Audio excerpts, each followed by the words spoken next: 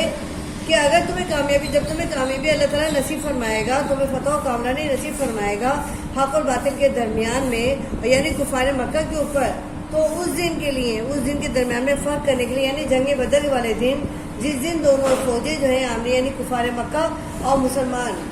یعنی اہل مدینہ کے ساتھ جو مسلمان حملہ کریں گے، مسلمان جو ان کے مقابلے کے لیے آ جائیں گے، تو اس دن دونوں فوجیں جو ہے آپس میں مٹ بھیڑ ہو جائے گی. تو اپنے بندے محمد صلی اللہ علیہ وسلم پر اللہ تعالیٰ جو نازل فرما رہا ہے، جو مہربانی نازل فرما رہا ہے،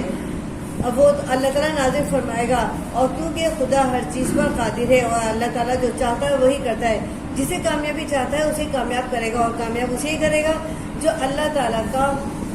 فرما بردار بندہ ہوگا، جو حق پر قائم رہے گا، ایمان پر قائم رہے گا اور اللہ تعالیٰ کی باتوں پر اپنا دل سے ایمان رکھے گا، اسی کو اللہ تعالیٰ کامیابی نصیب فرمائے گا. اور جس وقت تم مدینے سے قریب کے ناکے پر تھے اور کافر بعید کے ناکے پر تھے اور قافلہ تم سے نیچے اتر گیا تھا، اور اگر تم جنگ کے لیے آپس میں قرارداد کر لیتے تو وقت معین پر جمع ہونے میں تقدیم و تاخیر ہو جاتی، لیکن خدا کو منظور تھا کہ جو کام ہو کر رہنے والا تھا اسے کر ہی ڈالے، تاکہ جو مرے بصیرت پر مرے اور یہ یقین جان کر مرے کہ، اور جو جیتا رہے وہ بھی بصیرت پر، یعنی یقین یعنی حق کو پہچان کر جیتا رہے. اور کچھ شک نہیں کہ خدا سب سنتا اور جانتا ہے. یعنی اللہ تعالیٰ کیا فرما رہا ہے؟ کفار مکہ کے حوالے سے بات کر رہا ہے اور مومنوں سے بات کر رہا ہے. محمد صلی اللہ علیہ وسلم سے اللہ تعالیٰ مخاطب ہو کر یہ بات کہہ رہا ہے کہ اور خدا اور جس وقت تم مدینے کے قریب کے ناکے پر، یعنی تم مدینے کے قریب تھے اور کفار بعید کے ناکے پر تھے، اور کفار جو تھے دور تھے، اور قافلہ تم سے نیچے اتر گیا، یعنی اس کے باوجود قافلہ جو تھا، یعنی تم سے پہلے جو ہے قافلہ جو میدان میں اتر گیا اور اسے اپنے خیمے نصب کر لیے اور وہ جنگ کے لیے تیار ہو گیا. اگر تم جنگ کے لیے آپس میں قرارداد کر لیتے، یعنی آپ مسلمان جو تھے آپس میں قرارداد کر رہے تھے، تو وقت معین پر جمع ہونے میں تقدیم و تاخیر ہو جاتی، یعنی جب تم جمع ہوتے تو تم سے تاخیر ہو جاتی. لیکن اللہ تعالیٰ کو، خدا کو منظور تھا جو کام ہو کر رہنے والا تھا اسے کر ہی ڈالے. یعنی اللہ تعالیٰ اس میں کوئی تاخیر نہیں چاہتا تھا، بلکہ جو کام ہو کر رہنے والا ہے اللہ تعالیٰ اس کو کر ہی ڈالنے والا تھا. اور اللہ تعالیٰ نے وہ کام کر ہی ڈالا، تاکہ اب کفار مکہ ہو یا پھر مومنین ہو، اگر مومنین غازی رہتے ہیں، جنگ کے اندر فتح یاب ہوتے ہیں، جو شہید ہوتے ہیں وہ بھی جان کر شہید ہو کہ وہ حق کے اوپر شہید ہوئے، اللہ تعالیٰ ان کے لیے بخشش کی جو ہے کامیابی عطا فرمائے گا اور ان کے لیے جنت کے راستے کھول دے گا، کیونکہ شہید کو کبھی موت نہیں ہے. لیکن کفار مکہ کے درمیان میں سے جو مرتا ہے، یعنی جو قتل ہوتا ہے، تو یہ جان کر یقین کہ اس کو وہ مرے کہ جو مر رہا ہے وہ کیوں مر رہا ہے، وہ یقین جان کر مرے کہ اس نے جو اپنے لیے اعمال بھیجے تھے وہ اس کے اعمال اس کے ساتھ جائیں گے، تاکہ جو مرے بصیرت پر، یعنی یقین جان کر مرے اور یہ بات جان کر ہے کہ جو کر رہا ہے اس کی اسے وہی سزا ملی ہے، اور جو جیتا رہے وہ بھی بصیرت پر جیتا رہے، یعنی وہ یہ جان کر جیتا رہے کہ اس نے حق کو پہچان لیا ہے، حق کو پہچان کر جیتا رہے. اور کچھ شک نہیں کہ خدا سب سنتا اور جانتا ہے. اس وقت خدا نے تمہیں خواب میں کافروں کو تھوڑی تعداد میں دکھایا، اور اگر بہت کر کے دکھاتا تو تم لوگ جی چھوڑ دیتے، یعنی مسلمان جو تھے وہ نا امید ہو جاتے، پریشان ہو جاتے کہ ہم اتنے بڑے لشکر کا مقابلہ کیسے کریں گے. یعنی تو خدا نے مسلمانوں کے ساتھ کیا حکمت عملی اختیار کی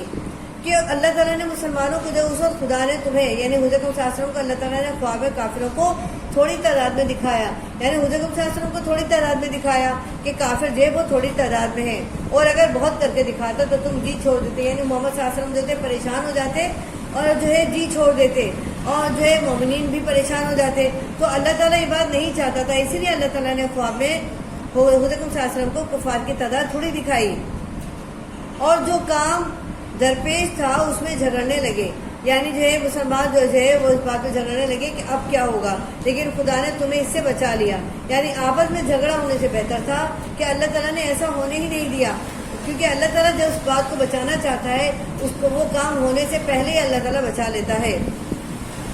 بے شک وہ سینوں کی باتوں تک سے واقف تھا، یعنی مسلمان جو تھے جو سینوں میں اپنے دبائے بیٹھے تھے باتیں، اللہ تعالیٰ تو ان سے بھی واقف تھا۔ اللہ تعالیٰ تو مومن کے یا انسان کے شہرت سے بھی قریب ہے۔ جب تک ہمارا خیال دل میں آتا ہے یا دماغ میں آتا ہے، اللہ تعالیٰ اس سے بھی پہلے انسان کے تمام خیالات اور جو جذبات کو سمجھ لیتا ہے۔ اسی لیے کہتے ہیں اعمال کا دارومدار نیتوں پر ہے، اگر نیت اچھی ہے تو اعمال خود بخود اچھے ہوتے چلے جائیں گے۔ یعنی اگر انسان یہ سوچ کر اپنے زندہ رہے کہ ہم آئندہ بھی اپنی زندگی حق پر گزاریں گے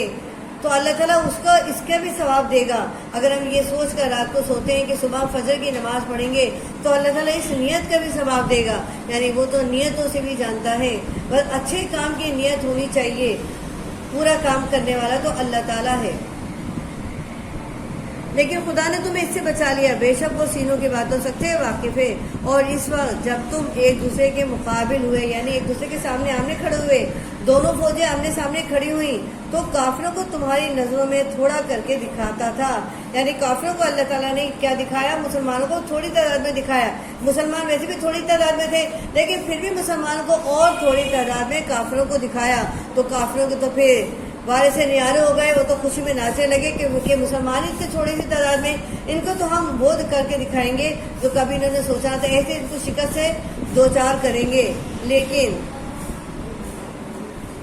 کافروں کو تمہاری نظر میں تھوڑا کر کے دکھاتا تھا اور تم ان کی نگاہوں میں تھوڑا کر کے دکھاتے، یعنی مسلمانوں کو کافروں کی تعداد تھوڑی دکھائی اور کافروں کو مسلمانوں کی تعداد تھوڑی دکھائی۔ یہ تو سب اللہ تعالیٰ ہی قادر ہے، اللہ تعالیٰ ہی کرنے والا ہے، اللہ تعالیٰ ہی دکھانے والا ہے۔ کہتے ہیں اللہ تعالیٰ جس اچھا چاہتا ہے اچھا دکھاتا ہے، برا چاہتا ہے تو برا دکھاتا ہے۔ یہ تو رب العزت کے اوپر منحصر ہے، خدا تعالیٰ سب کے ساتھ اچھا کرے۔ اللہ تعالیٰ نے مومنوں کے ساتھ اچھا کرنا چاہا تو ان کے ساتھ ہر جگہ اچھائی رکھی، ہر جگہ ان کے لیے اللہ تعالیٰ نے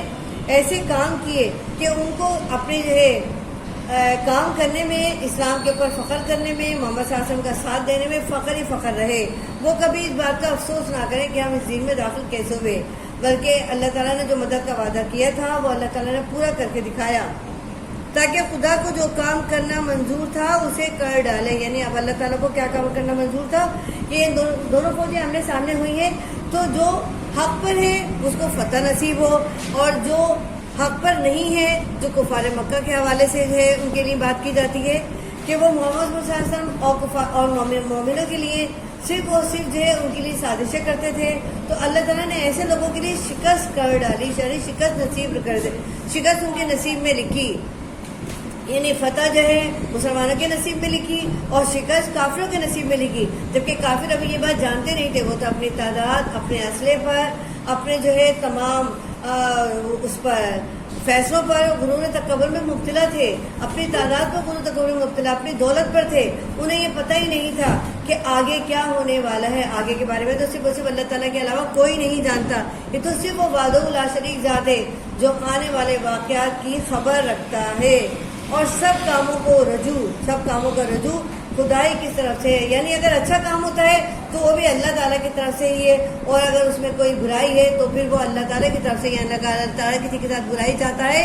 تو وہ کچھ سوچ کر چاہتا ہے، اور اگر کسی کے ساتھ اللہ تعالیٰ اچھائی کرنا چاہتا ہے تو وہ بھی کچھ سوچ کر ہی چاہتا ہے۔ جیسے کفار مکہ کے ساتھ برائی تھی، ان کو شکست نصیب ہونا تھا تو ان کو غرور تکبر میں مبتلا کر دیا، اور مسلمانوں کو ساتھ فتح نصیب کرنی تھی، تو تھوڑی تعداد میں ہونے کے باوجود اللہ تعالیٰ نے مسلمانوں کو فتح و کامرانی نصیب کی۔ اور یہی بات اللہ تعالیٰ دکھانا چاہتا ہے، بتانا چاہتا ہے کہ اللہ تعالیٰ قادر مطلق ہے، ہر بات جاننے والا ہے، جسے چاہے کامیابی عطا کرے، جسے چاہے فتح نصیب جو ہے شکست نصیب کرے۔ یہ تو رب العزت کے اوپر منحصر ہے، وہ حکمت عملی سے کام لیتا ہے، کیونکہ اس وقت اسلام کا بول بالا کرنا ہے، مسلمانوں کو اللہ تعالیٰ کے قریب کرنا ہے، تو اللہ تعالیٰ نے کچھ ایسے کام کیے کہ مسلمانوں کا جو ایمان اللہ تعالیٰ کے اوپر پختہ ہوتا چلا گیا، اور پھر محمد صلی اللہ علیہ وسلم مومنوں کے ساتھ تھے تو پھر ان کے ساتھ برا ہونا تو ناممکن سی بات کی۔ اللہ تعالیٰ تو محمد صلی اللہ علیہ وسلم کو ذرا سی تکلیف دینا بھی پسند نہیں کرتا، تو پھر اتنی بڑی کامیابی کیسے نہ دیتا۔ محمد صلی اللہ علیہ وسلم اللہ تعالیٰ کے محبوب پیغمبر ہیں، محبوب خدا ہیں، اور جو محبوب خدا بن جائے اس کا تو اللہ تعالیٰ بیڑا پار کر دیتا ہے، فتح و نصرت سے کامیابی نصیب کرتا ہے۔ اور ایسے ہی کامیاب ہونے والوں کو اللہ تعالیٰ دنیا میں نام رکھتا ہے. محمد صلی اللہ علیہ وسلم کی بیٹے نہ ہونے کے باوجود اللہ تعالیٰ نے ان کا نام رہتی دنیا تک رکھا. سورہ کوثر کے اندر کفار مکہ آپ صلی اللہ علیہ وسلم کو کہا کرتے تھے کہ آپ کے بیٹے نہیں ہیں تو آپ کا نام کیسے چلے گا. اللہ تعالیٰ نے دکھا دیا ضروری نہیں جس کے بیٹے نہ ہو اس کا نام نہ چلے، بلکہ اللہ تعالیٰ جسے چاہتا ہے اس کا نام رہتی دنیا تک رکھتا ہے. ہمارا تو دنیا کے اندر رہتے ہوئے بیٹے ہونے کے باوجود ہمارا دنیا سے نام و نشان مٹ جائے گا، لیکن جن کا نہیں ان کا تو اللہ تعالیٰ ہے.